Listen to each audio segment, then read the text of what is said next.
আজকে আমরা ব্রাদারহুড থেকে সমস্ত এসএকিউ নিয়ে আলোচনা করব। তো এখান থেকে খুব কম পরিমাণে এসএকিউ কোশ্চেন অ্যান্সার হয়, শর্ট কোশ্চেন এবং অ্যান্সারগুলো। তো তোমরা ভালো করে দেখো, এর মধ্যে থেকে তোমরা এক্সামে কমন পেয়ে যাবে। তো আজকে আমরা আলোচনা করব এসএকিউ ব্রাদারহুড থেকে। First question, how does the poet introduce himself in the poem Brotherhood? তাহলে ব্রাদারহুড কবিতাতে কবি নিজেকে কী হিসাবে পরিচয় দিয়েছিল? The poet introduce himself in the poem Brotherhood as a man, একজন মানুষ হিসাবে। Next question, in the poem Brotherhood what does Octavio Paz mean by little do I last? এই কোশ্চেনটা ঘুরিয়ে এভাবে আসে, লিটিল ডু আই লাস্ট কথাটা দ্বারা কী বলতে চেয়েছেন অক্টাভিয়া পাজ এই কবিতাতে? কোশ্চেনটা ঘুরিয়ে এভাবে আসে, what does the expression little do I last refer to? তাহলে লিটিল ডু আই লাস্ট এই এক্সপ্রেশনটার দ্বারা কী বোঝানো হয়েছে?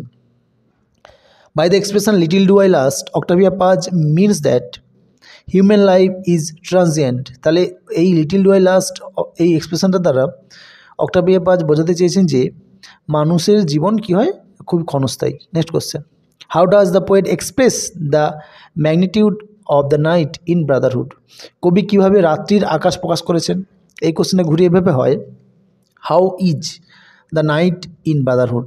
ব্রাদারহুড কবিতাতে রাত্রিটা কেমন ছিল? তাহলে আনসারটা কি, the night is enormous. Enormous means বিশাল, তাহলে রাত্রিটা ছিল খুব বড় বা বিশাল। Next question, why is the night enormous? কেন রাত্রিটা বিশাল ছিল? The night is enormous because it represents the whole universe. রাত্রিটা বিশাল কারণ কি না, এটি সমগ্র বিশ্বব্রহ্মাণ্ডকে কী করে প্রতিনিধিত্ব করে। Next question, what does the poet of Brotherhood see when he looks up? তাহলে ব্রাদারহুড কবিতার কবি কি দেখতে পান যখন তিনি ওপরে দিয়ে তাকান? The poet of Brotherhood Octavio Paz sees the stars, তিনি নক্ষত্র দেখতে পান। That right the destiny of the poet when he look up? তাহলে যখন তিনি ওপরের দিকে তাকান তিনি দেখতে পান নক্ষত্রদের, যারা কি করছে না তার ভাগ্যলিপি লিখছে। Next question, what do the star right? এই কোশ্চেনটা ঘুরিয়ে এভাবে আসতে পারে, তাহলে এই কোশ্চেনটা মানে কি না তারারা কী লিখছে? এই কোশ্চেনটা ঘুরিয়ে এভাবে আসতে পারে, who spell out the poet destiny?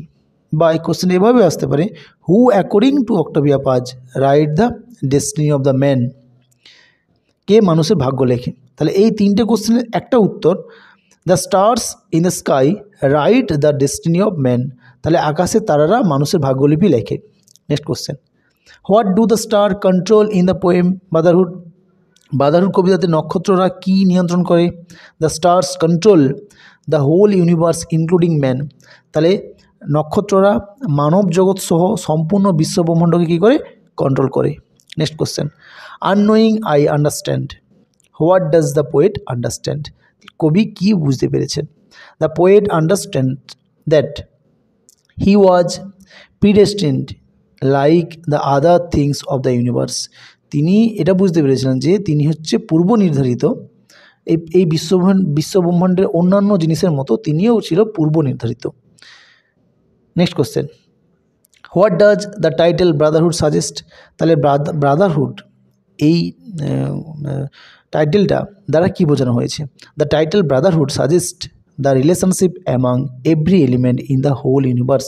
তাহলে সমস্ত এই বিশ্বব্রহ্মাণ্ডের সমস্ত জিনিসের মধ্যে একটা বন্ধন, এটাকে বোঝানো হয়েছে ব্রাদারহুড টাইটেলের দ্বারা। হু ওয়াজ ক্লডিয়াস টলেমি? ক্লডিয়াস টলেমি কে ছিলেন?